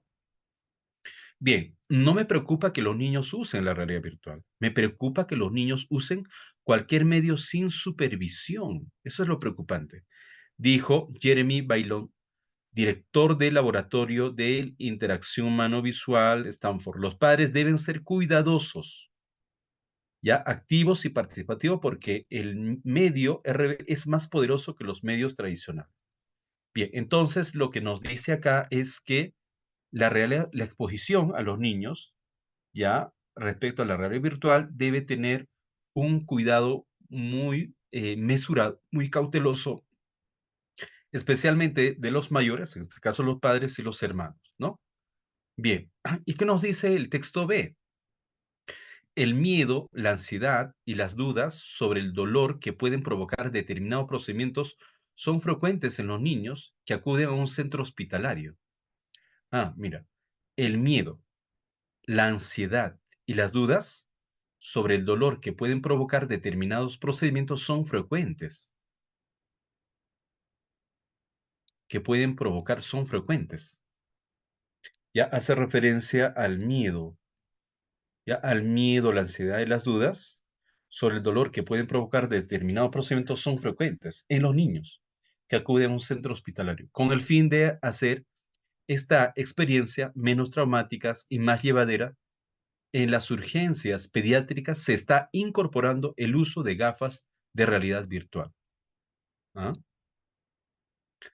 Ya para que el miedo, la ansiedad y las dudas sea esta como una especie de atenuante de terapia. En la urgencia pediátrica sí se utiliza las gafas de realidad virtual, que son dispositivos que proyectan imágenes agradables, por ejemplo, de animales, y son muy sencillas de colocar. En realidad, se trata de desviar la atención de los niños y mantener su mente alejada mientras se les hacen las pruebas necesarias o se aplican algunas técnicas en la consulta. Entonces, sí constituyen una especie de técnica, instrumentos para las técnicas de consulta, ¿no? Tratar de eh, distraer a los niños mediante estas gafas de la realidad virtual. En concreto, sus objetivos son reducir el dolor en los procedimientos y disminuir el miedo y la ansiedad, ¿ya? Entonces, lo que hace es atenuar ya las experiencias de miedo y ansiedad. Mediante el uso de este dispositivo y otras medidas de tipo más personal, como la cercanía y la empatía, se consigue una mejor experiencia para los pequeños y sus familias, ¿ah? Mediante el uso de este dispositivo y otras medidas de tipo más personal, ¿ya? Mediante el uso de este dispositivo y otras medidas de tipo más personal, como la cercanía y la empatía, se consigue una mejor experiencia para los pequeños y sus familias. En opinión del doctor Gonzalo Pin Arboledas, jefe del Servicio de Pediatría del Hospital Quirón Salud Valencia, así los niños no sufren ansiedad sin necesidad, de manera que su recuerdo de la estancia en el hospital deja de ser doloroso, mejorando su estado de ansiedad y con ello el del padre y familiares. Ah, bueno, entonces el texto B sí considera como una técnica de consulta, como parte de una técnica de consulta, utilizar las gafas de realidad virtual, ¿ya? Entonces, sí, están a favor de su uso, mientras que el primero sí está a favor de su uso, pero no en un tiempo prolongado, ¿ya? Bien, entonces, vamos al número uno. A ver, amigos, vamos al número uno. A ver,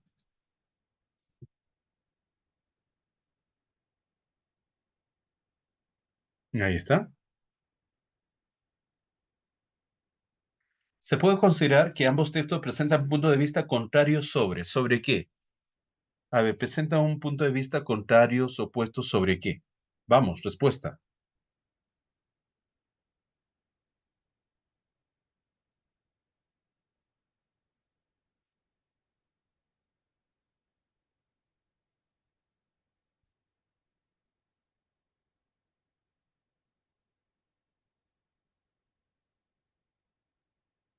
Mi respuesta. Entre la D y la C.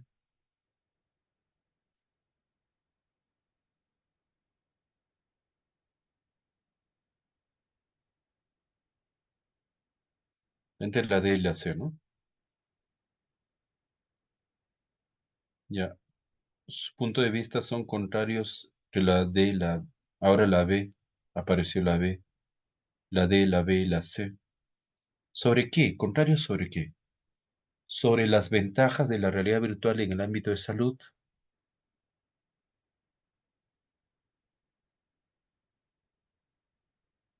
Sobre las ventajas de la realidad virtual en el ámbito de salud.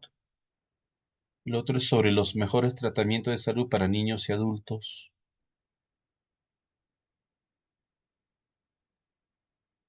El otro es sobre la conveniencia de utilizar la realidad virtual en niños. Y los prejuicios, daños que causan depender de la realidad virtual.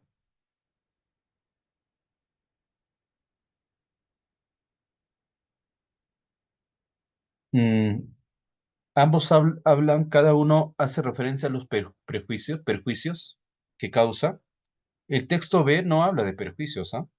Así que si has marcado la A, no estás analizando bien la palabra perjuicio. Silvio, estamos hablando. Si marcas la A, no estás entendiendo el texto. Dice los perjuicios que causa. El texto B no nos dice que es perjuicioso. Perjuicioso es dañino. Entonces no puede ser la A. Ahora la C, dice Miriam. Los mejores tratamientos de salud para niños y adultos.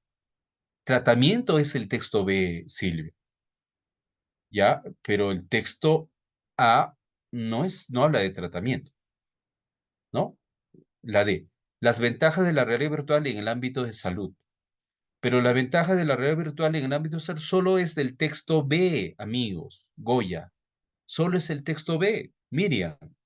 Las ventajas del texto B. La pregunta es, ¿ambos textos presentan puntos de vista contrarios sobre qué? Sobre si es conveniente o no es conveniente. La respuesta es la B, amigos. El de arriba dice sí es conveniente, pero en tiempo ligero. El de abajo dice sí es conveniente, pero sí es conveniente para fines de tratamiento, ¿no? Entonces la respuesta viene a ser la B, por favor, la B, ya no hay que equivocarnos, ¿sí? Está sencillo este texto, ¿ya? Por favor, no hay que equivocarnos, ¿sí? Entonces la respuesta viene a ser la B, amigos, ¿sí? Ahora sí se entendió, ¿sí? Por favor, me confirman, me corroboran si se entendió o no, ¿sí se entendió? ¿Y se está entendiendo que hay que analizar las palabras en las alternativas? Entonces, no es marcar por marcar, hay que analizar las palabras, las ideas. ¿Se está entendiendo? ¿Sí? Pongan sí si se está entendiendo. O sea, que la B es la respuesta, ¿sí? Ya, Mendoza dice sí. Bien, Elizabeth dice que sí, sí ha entendido. Ya. Malena dice la C y la D menciona la salud. A ver, vamos a ver, la C y la D. Ojo, se puede considerar que ambos textos presentan puntos de vista, los mejores tratamientos de salud para niños y adultos. No, pues, Melena, no se está centrando en adultos, se está centrando en niños. ¿Sí? El segundo texto es niño. Acá te pregunta a ambos textos, a ambos textos. Entonces, niños y adultos no, solo habla de niños, ¿ya? Ahora la D, las ventajas de la realidad virtual a la C y la D están relacionados a la salud. Solo hace referencia al texto B. Ya te entendí, Melena. O sea, estás explicándonos que no es la C, no es la D, porque están muy vinculadas a la salud, ya a tratamientos de la salud, cómo hacer que los niños se distraigan, ¿no? Bien, correcto, Melena, te entendí ahora sí. Vamos al texto 2. El texto 1b, la palabra llevadera se entiende como. Entonces no vamos a la palabra llevadera, ¿sí? ¿Y dónde está la palabra? La palabra llevadera.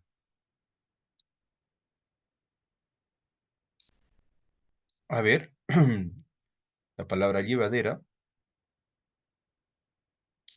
hace más llevadera.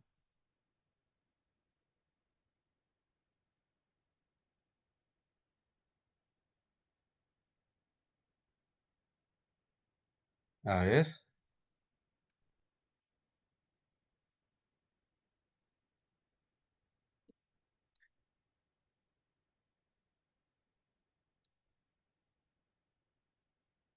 bueno, con niños deben ser especialmente cautelosos con la realidad virtual, incluso si comprar un juego adolescente adultos. Es casi imposible enseñarles ya antes de jugar, por lo tanto debe decirle mayor, cuidar a su hermano menor, ayudar a comprender, deben usarlo. Si llegaran a usarlo, niño, bueno, es posible, sistema, movimiento, no me preocupa, medio,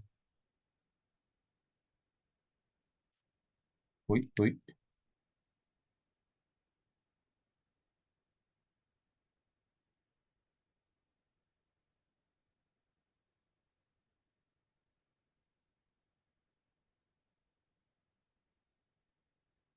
está en el texto B, perdón. Llevadera, está acá. Ya. Con el fin de hacer de esta experiencia menos traumática y más llevadera. Ah, más llevadera. Eso es en la pediatría, ¿no? Que sea más, que sea una experiencia, la salud más llevadera. ¿Ya? Es que se utilizan las gafas de realidad virtual. Bien, entonces más llevadera. ¿Hace referencia a qué? Amigos, el número 2. A ver, hace más transmisible, más efímera, pasajera, más tolerable, más precaria. Bien, la mayoría, correcto, correcto, eso está muy bien, excelente. Eso es parte de, son tipos de pregunta respecto de traducción, y entonces la respuesta viene a ser la C. Ahí está, esa es la respuesta. La respuesta viene a ser la C. Amigos, bien, vamos ahora al número 3. 3. A ver, vamos al número 3. Es posible inferir, deducir que para el autor del texto, ya, 1A, la realidad virtual, recuerde, recuerden, para el autor del texto 1A, o del texto A. A ver, ¿qué es la realidad virtual?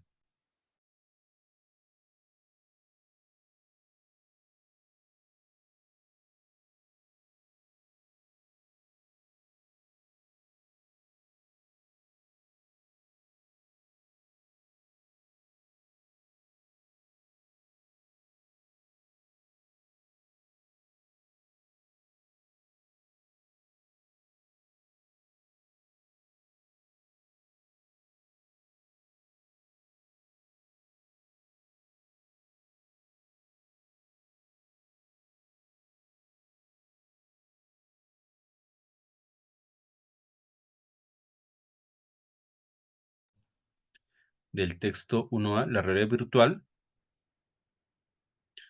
La C, la mayoría la C, correcto. La C, dista de ser el único recurso potencialmente peligroso para los más jóvenes. Presenta problemas irreversibles tanto en jóvenes como en adultos. No, no extrema con irreversibles, ¿no? Debe usarse sin mayor supervisión. No, dice que debe utilizarse con supervisión de los padres, de los mayores. Produce molestias visuales en todo lo que emplean, pero ningún daño. No, pues. Mira, por deducción, por descarte. La respuesta es la C. Es posible inferir que para el autor del texto A, la realidad virtual dista de ser el único recurso potencialmente peligroso para los más jóvenes. La respuesta sería la C, estimados. ¿Correcto? Bien, vamos ahora. El número 4 es compatible. Lo que nos van a preguntar en el examen de nombramiento es si es verdadero. Quiere decir que los tres son falsos. Son ideas falsas. ¿Ya? Son ideas falsas. Bien, vamos a ver cuál es la respuesta. ¿Cuál es compatible? ¿Cuál es verdadero con uno b?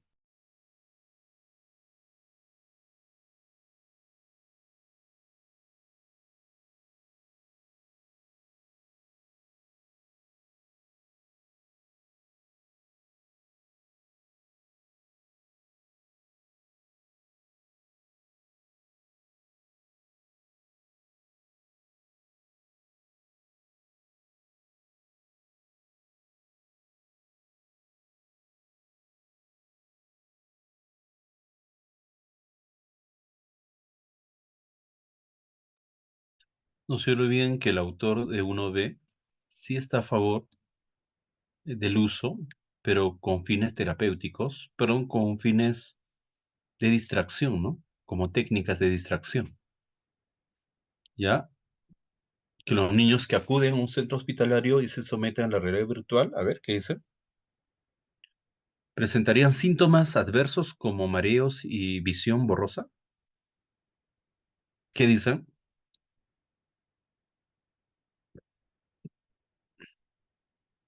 Requerirían de la supervisión de sus padres para poder atender. Eso es el texto A.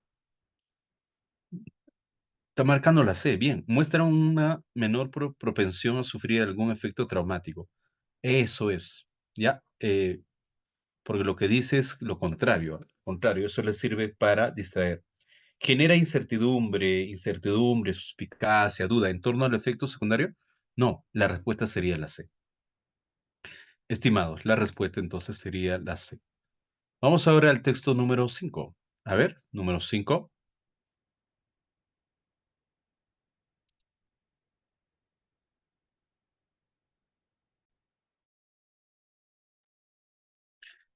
Teniendo en consideración el punto de vista del texto B, si un niño fuese a una terapia sin la ayuda de la realidad virtual, ¿qué pasaría? Tendrían miedo, ansiedad, dice la primera parte, ¿verdad?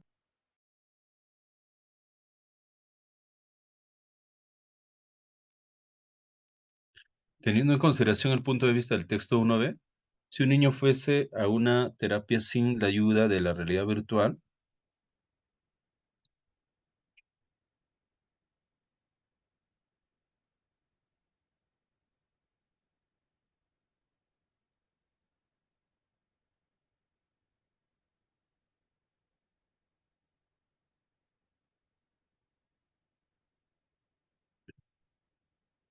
podría experimentar una ansiedad incontrolable. Correcto, la respuesta viene a ser la A, ¿no? Ansiedad, miedo. Su umbral de dolor descendería, no.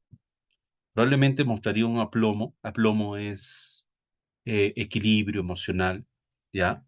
Aplomo es ecuanimidad, no puede ser. Ello demostraría la superfluidad de la realidad virtual, superfluo. Entonces lo trivial, lo insignificante. Entonces la respuesta sería la A, estimado, ¿no? Podría experimentar una ansiedad incontrolable, ¿correcto?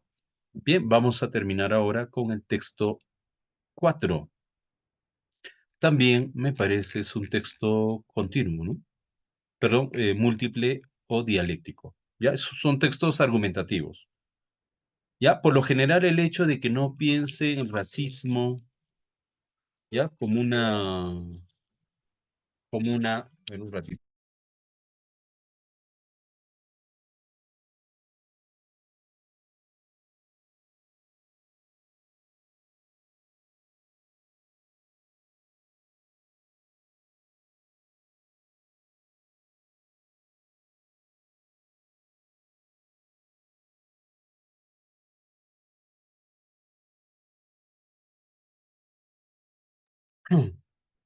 Disculpe, disculpe, las hijas ya saliendo de la universidad. A ver, por lo general, el hecho de que no se piense en el racismo como una actitud que pueda surgir contra la raza blanca resulta un óbice, un obstáculo para su condena. A ver, acá tenemos que entender bien.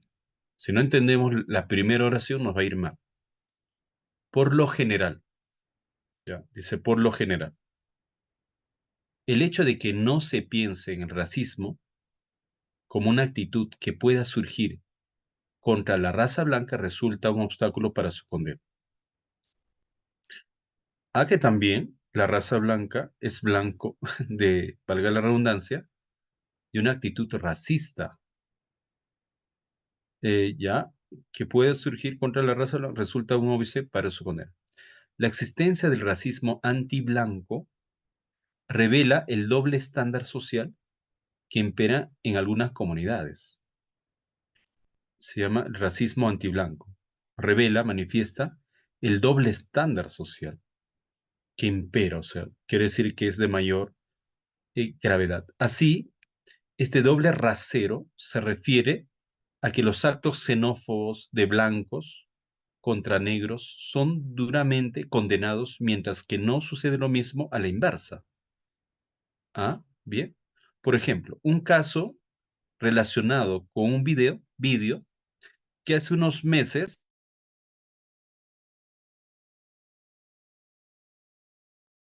eh, por ejemplo, un caso relacionado con un video que hace unos meses se viralizó en el que dos terratenientes blancos obligaron a un joven afrodescendiente a meterse en un ataúd y le amenazaron con prenderle fuego. Llegó a los tribunales y tuvo una importante repercusión social. Por el contrario, Julius Malema, el controvertido líder de la tercera formación política en Sudáfrica, los Economic Front, ha declarado en más de una ocasión que los blancos deben ser expropiados y asesinados sin que haya habido ningún tipo de condena o represalia por este discurso de enaltecimiento del odio. Asimismo, en algunos países africanos, el hombre blanco es designado como un parásito, un violador, un asesino, un traidor que está conspirando sin cesar contra las poblaciones negras, así como se han multiplicado las inscripciones racistas, los discursos genocidas, las canciones que llaman a matar a todos los blancos. Estas expresiones no revelan un odio manifiesto contra la raza blanca. Ah, el texto A, entonces vemos que hay una posición respecto al racismo antiblanco, ¿no? No se puede hablar de racismo antiblanco. El racismo es un proceso histórico de denominación y opresión. Entonces, el racismo es un proceso histórico, no es una eventualidad de dominación, de opresión. Eso es algo arraigado, eso se ha instituido desde hace mucho tiempo, que surge de procesos colonizadores y de esclavitud y que nunca ha afectado a las personas blancas. Quiere decir que el racismo para las personas blancas no hay, porque para las blancas no ha existido todo un mecanismo, todo un proceso social de racismo, ¿no? Que sea histórico, que haya una opresión, que sea una dominación, que se haya dado mediante un proceso de colonización y esclavitud. Eso no hay, ¿ya? Como tal para llamar, eh, para denominar, para utilizar la denominación de racismo a la raza blanca, ¿no? Las poblaciones de este color no experimentan un sentimiento colectivo de opresión y de humillación por saber que son blancas. Bueno, entonces el racismo genera un sentimiento colectivo y eso no hay en la raza blanca. Ese sentimiento de saber que tu padre, tu madre, tu hijo y tus nietos van a sufrir la misma humillación simplemente por ser una persona racializada en la inferioridad.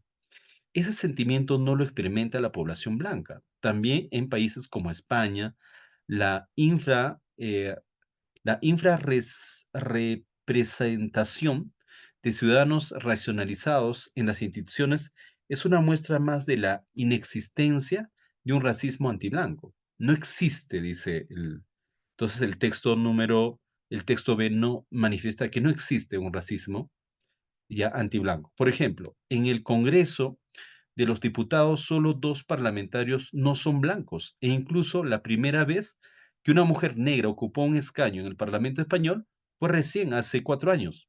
Por su parte, en varios países de la Unión Europea se ha alertado la infradenuncia que caracteriza los casos de delitos de odio por motivos raciales.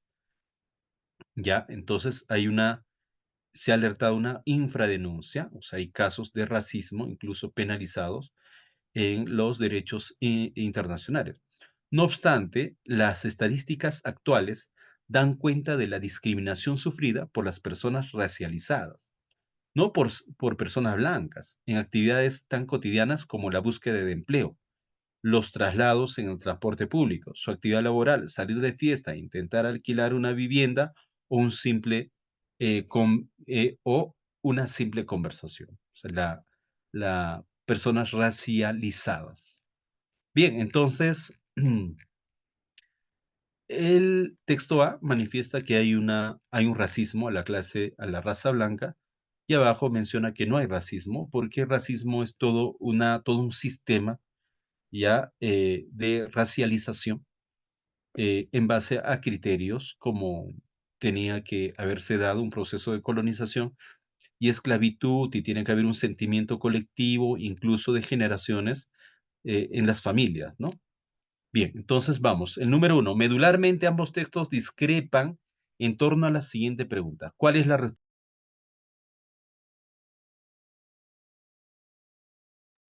respecto a qué discrepan? ¿El racismo antiblanco es aún vigente entre los europeos? Ya, eso podría decir el texto A. ¿Cuál es la trascendencia del racismo en la época actual? Trascendencia del racismo, Antos. Resulta válido defender la existencia del racismo occidental. No habla del racismo occidental, habla del blanco. ¿Es legítimo discutir sobre un racismo contra los blancos? Esta es la respuesta. Se está discutiendo a que sí es legítimo, ¿no? El texto A dice que sí es legítimo. El texto B dice que no es legítimo. La respuesta entonces sería la D. Bien, ¿qué dice en el número 2? En la lógica del texto 2, el término óbice, ¿qué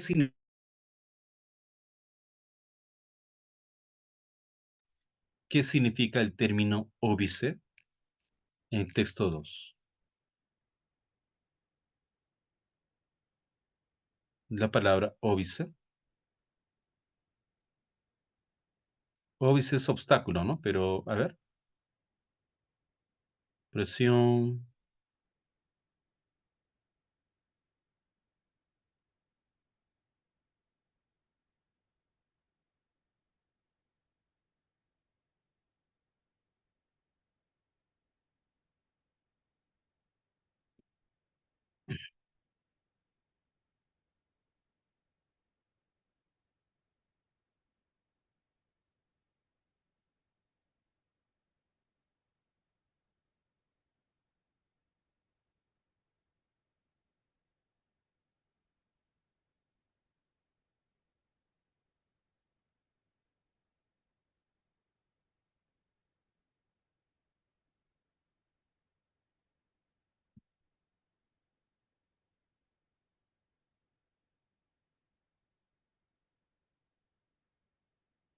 Mm, siempre buscamos o busco en la palabra óbice, está por acá. Dice acá, óbice.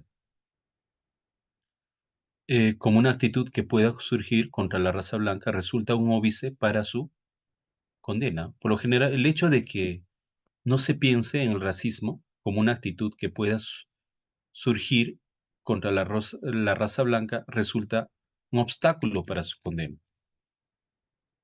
Entonces, la palabra óbice acá, ¿a qué se refiere? En el número 2, ¿cuál es la respuesta? Recurso no puede ser, ¿no? Muy bien, tendría que ser la B, un escollo, ¿no? Bien, correcto Jaime, correcto Charlie. Lenidad significa lentitud. Encono significa odio. Respecto al racismo, se puede considerar que es incompatible señalar que. Respecto al racismo, se puede considerar que es incompatible señalar que. Incompatible quiere decir que una es falsa y las tres son verdaderas. Bien, ¿cuál sería la respuesta? ¿Cuál es incompatible? A ver, respecto al racismo se puede considerar que es incompatible señalar que. La colonización eh, ayuda a explicar el origen de la discriminación racial por el color de piel. Sí, eso es cierto. No la colonización, eso es cierto, eso es compatible. El racismo supuso establecer jerarquías entre población racialmente diferente. Sí, es todo un proceso, ¿no? Es todo un proceso social histórico. La discriminación racial se entiende en el marco de situaciones de clara hegemonía. Claro, hay un estatus ahí clasista. El fenómeno se va descartando la A y la B como respuestas, ¿ah?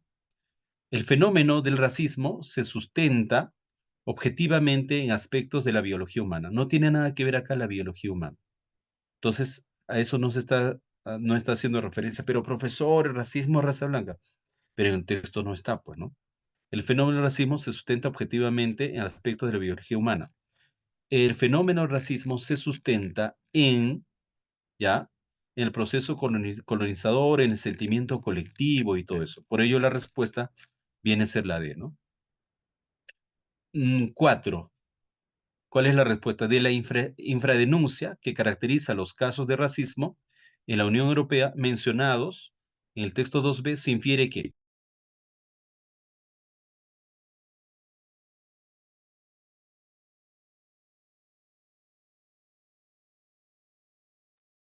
¿qué dicen? A ver. Bien, la C, Santa, de la infradenuncia que caracteriza los casos de racismo en la Unión Europea, mencionado en el texto, se infiere que, dicen la C, ¿no? Las personas no blancas están más habituadas a sufrir actos de discriminación. ¿Ya? La respuesta sería la C. De la infradenuncia ¿Qué caracteriza los casos de racismo no mencionados en el texto? Se infiere que las personas no blancas están más habituadas a sufrir actos de discriminación. La respuesta sería la C. ¿Y quiénes son las no blancas? Las personas de color, ¿no? ¿Ya? Entonces la respuesta sería el C. Esos son los casos más frecuentes como denuncia. Bien, si comentarios como los de Julius Malema sufrieran una condena fuerte y unánime a nivel mundial, Julius Malema es, me parece, un líder africano. Julius Malema, el controvertido líder de la tercera formación política de Sudáfrica. Ya él manifiesta su encono, su rechazo a la raza negra, ¿no? O sea, para el autor del texto A constituye un acto de racismo contra la raza blanca, ¿no? Entonces, si comentarios como los de Julius Malema sufrieran una condena fuerte y unánime a nivel mundial, ¿qué dicen? ¿Qué pasaría?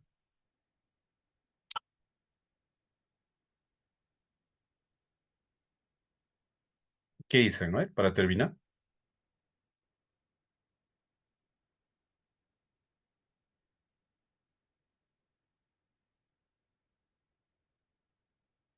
A ver, si comentarios como el de Julius Malema sufrieran una condena fuerte y unánime a nivel mundial, o sea, gente que dijera, no, ¿cómo que Julius Malema va a ir en contra de la raza blanca? O que no, ni los negros ni los blancos deben ser, eh, ¿ya? En este caso, discriminados, ¿no? A ver, los actos xenofóbicos de blancos contra negros aludidos por él serían inviables. ¿Puede ser? ¿Puede ser? Las cifras a las que apela el texto B perdería credibilidad para la autoridad, dice, ¿no? Perdería credibilidad para la autoridad. Puede ser también la C. El argumento del doble rasero sería inservible para el propósito del texto 2A. La respuesta sería la B. La respuesta sería la B. ¿Por qué la B? Dice acá, el argumento del doble rasero sería inservible para el propósito del texto A. No se olviden que el texto A menciona que hay racismo a la raza blanca. Entonces, si comentarios como el de Julius Malema sufrieran una condena fuerte y unánime a nivel mundial, ya, entonces no habría el argumento del doble rasero que utiliza el texto A. Porque el texto A lo que menciona es que Julio Malema, lo que dice es, acá hay un doble rasero, ¿ya? Hay una discriminación en la raza negra, pero también en la raza blanca, ¿no? Y entonces, los comentarios como sufrieran una condena, entonces no habría doble rasero. Lo que pasa es que sí hay doble rasero porque hay un cuestionamiento, ¿no? A Julius Malema de parte del autor del texto A, ¿no? Por lo tanto, la respuesta sería del número 5 sería la B. ¿Ya? Bien, esas son preguntas de extrapolación. Muy bien, Eulalia, muy bien, Santa. Bien, hemos terminado entonces de esta manera, estimados y estimadas, eh, ya nuestra sesión de esta semana. Cuídense, nos vemos entonces en otro momento. Hasta pronto.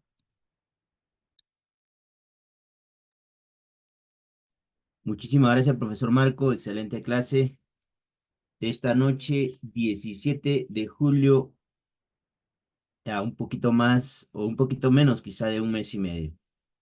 Entonces, la recomendación para todos los colegas, seguir intensificando su preparación.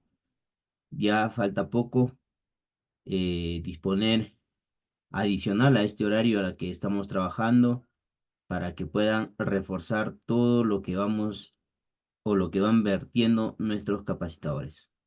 Con esas palabras nos despedimos, colegas. El día de mañana nos reencontramos en una nueva jornada. Buenas noches, gracias.